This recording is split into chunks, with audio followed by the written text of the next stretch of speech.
दोस्तों, आज मैं आपके लिए एक नई सीख देने वाली कहानी लेकर आया हूं। दोस्तों, यह जीवन इतना बड़ा नहीं है जितना बड़ा आप इसे सोचते हैं। पर क्योंकि आपको लगता है कि आपका जीवन बहुत लंबा है, इसीलिए आप अपनी ऊर्जा को बेवजह की चीजों पर बर्बाद कर देते हैं, जैसे ईर्ष्या, घृणा और लालच। दोस्तों, क्या आप सोच सकते हैं कि कोई व्यक्ति अपने पूरे जीवन को किसी से ईर्ष्या करने में बीता दे? दोस्तों, आज मैं आपके साथ एक ऐसे व्यक्ति के जीवन की कहानी शेयर करने वाला हूं जो अपने पूरे जीवन को गौतम बुद्ध से ईर्ष्या कराने में बीता देता है। दोस्तों, वह व्यक्ति बुद्ध का भिक्षु भी बना और रिश्ते में वह बुद्ध का चचेरा भाई भी था और उसने बुद्ध के साथ ज्यादा समय भी बिताया था। लेकिन फिर भी उसका जीवन रूपांतरित नहीं हुआ। जानते हो क्यों? क्योंकि उसने अपने भीतर कड़वाहट के बीज बोकर रखे हुए थे और उस व्यक्ति का नाम देवदत्त था।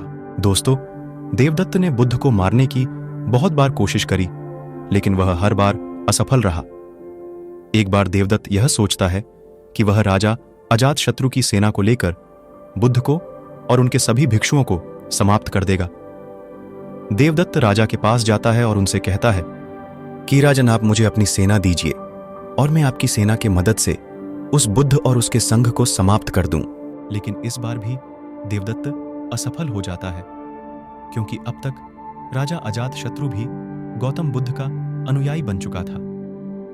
राजा देवदत्त से कहता है कि बुद्ध को मारना तो दूर की बात है, अगर उनको छोटी सी खरोच भी आई तो मुझसे बुरा कोई नहीं होगा। मैं चाहूं तो अभी तुम्हें मृत्युदंड दे सकता हूं, लेकिन जाओ, मैं तुम्हें छोड़ता हूं, क्योंकि अब मैं बुद्ध का अनुयायी हूं। इसीलिए बेवजह की हिंसा मुझे शोभा नहीं देती है। बुद्ध को अगर किसी ने एक बार खुले दिल से सुन लिया तो वह कभी भी बुद्ध से ईर्ष्या नहीं कर सकता। उस समय तो देवदत्त वहां से चला जाता है, लेकिन वह तय करता है कि वह अकेला ही बुद्ध की हत्या करेगा। उसके कुछ दिन बाद बुद्ध अकेले ही भिक्षाटन के लिए एक पहाड़ी के रास्ते से जा रहे थे। देवदत्त उस मार्ग में पहले से ही छिपा हुआ बैठा था। उसका उद्देश्य था कि मौका मिलते ही वो बुद्ध पर हमला कर देगा। जब बुद्ध देवदत्त के निकट जाते हैं तो देवदत्त एक वृक्ष के पीछे छिप जाता है, क्योंकि इतनी हिम्मत बुद्ध के शत्रुओं में भी नहीं थी कि वे बुद्ध पर सामने से वार करें। इसीलिए देवदत्त भी पीछे से वार करता है। वो बुद्ध के ऊपर पीछे से खंजर फेंककर मारता है, लेकिन उसका निशाना चूक जाता है। इतने में ही देवदत्त को सामने से कुछ लोग बुद्ध की तरफ आते हुए दिखते हैं, जिसके कारण वो पेड़ के पीछे ही छिपा हुआ रहता है। वे लोग बुद्ध के पास आकर बुद्ध को प्रणाम करते हैं और बुद्ध के साथ ही गांव की तरफ जाने लगते हैं। बुद्ध के जाने के बाद देवदत्त यह सोचता है कि शायद बुद्ध की मृत्यु खंजर से नहीं लिखी हुई है। इसीलिए देवदत्त बुद्ध को मारने के लिए कोई और योजना बनाने लगता है। उसके बाद देवदत्त एक छोटी सी पहाड़ी पर चढ़कर बैठ जाता है। उस पहाड़ी पर छोटे छोटे बहुत सारे गोल पत्थर थे, जिन्हें आसानी से नीचे धकेला जा सकता था। उन पत्थरों का आकार कुछ ऐसा था कि अगर किसी के सर पर गिर जाए तो उसकी मृत्यु निश्चित थी। उस पहाड़ी के नीचे से आने जाने का रास्ता था और देवदत्त यह जानता था कि बुद्ध भिक्षाटन के बाद उसी रास्ते से वापस लौट आएंगे। इसीलिए देवदत्त वहीं पर छिपकर बुद्ध के आने की प्रतीक्षा करने लगता है। कुछ समय प्रतीक्षा करने के बाद देवदत्त यह देखता है कि बुद्ध उस पहाड़ी के नीचे से जा रहे। बुद्ध को देखते ही देवदत्त पहाड़ी से नीचे पत्थर फेंकने के लिए तैयार हो जाता है। जैसे ही बुद्ध उस पहाड़ी के नीचे से जाने लगते हैं, देवदत्त ऊपर से पत्थर धकेलना शुरू कर देता है। उन पत्थरों से बुद्ध को तो कोई नुकसान नहीं पहुंचता है, लेकिन पत्थर धकेलने के कारण उसका पैर फिसल जाता है और पहाड़ी से लुढ़कते हुए नीचे गिर पड़ता है। उस पहाड़ी से नीचे गिरने के कारण वो बुरी तरह से जख्मी हो जाता है।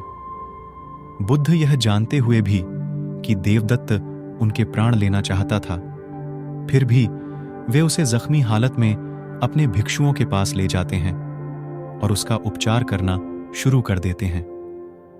और यह देवदत्त का अंतिम समय था, यानी कि देवदत्त ने अपना पूरा जीवन बुद्ध से ईर्ष्या कराने में बीता दिया हुआ था।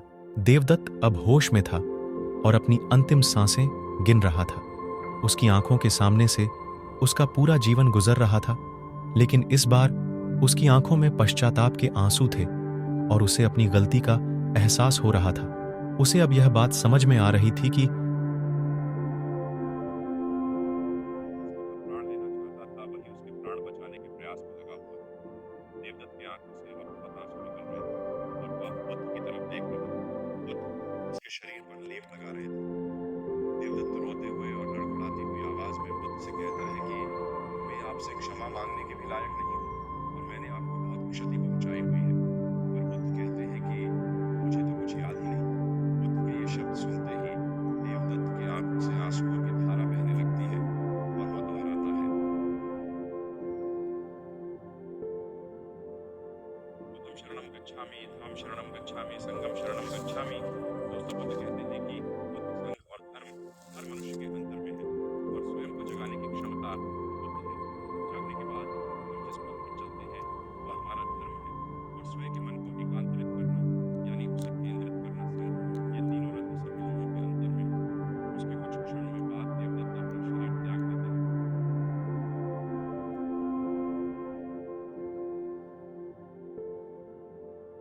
दोस्तों, मैं आपसे पूछना चाहता हूँ कि देवदत्त ने जैसा जीवन जिया, क्या वह जीने लायक था?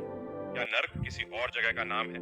हमें नीचे दिए गए कमेंट बॉक्स में कमेंट करके जरूर बताएं। दोस्तों, वह अपना पूरा जीवन ईर्ष्या की आग में जला और अंत में उसे अपने गलती का एहसास हुआ। इस बात को सोचना जरूर कि क्या गलती का एहसास करने के लिए मृत्यु आवश्यक है और क्या मृत्यु आने पर ही हमें यह एहसास होगा कि ईर्ष्या, घृणा और लालच ये सभी चीजें व्यर्थ हैं?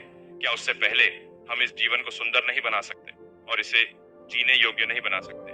दोस्तों, आज के इस कहानी से हमें यह सीखने को मिलता है कि नर्क कहीं बाहर नहीं है, बल्कि वह हमारे भीतर ही है और उसका निर्माण ईर्ष्या, घृणा और लालच जैसी बीमारियों से होता है। दोस्तों, आज की यह कहानी आपको कैसी लगी और आपको इस कहानी से और क्या क्या सीखने को मिला? ये नीचे कमेंट, बाहर नहीं है बल्कि वह हमारे भीतर ही है और उसका निर्माण ईर्ष्या, घृणा और लालच जैसी बीमारियों से होता है। दोस्तों, आज की यह कहानी आपको कैसी लगी और आपको इस कहानी से और क्या क्या सीखने को मिला? ये नीचे कमेंट बॉक्स में कमेंट करके जरूर बताएं और हमारे चैनल को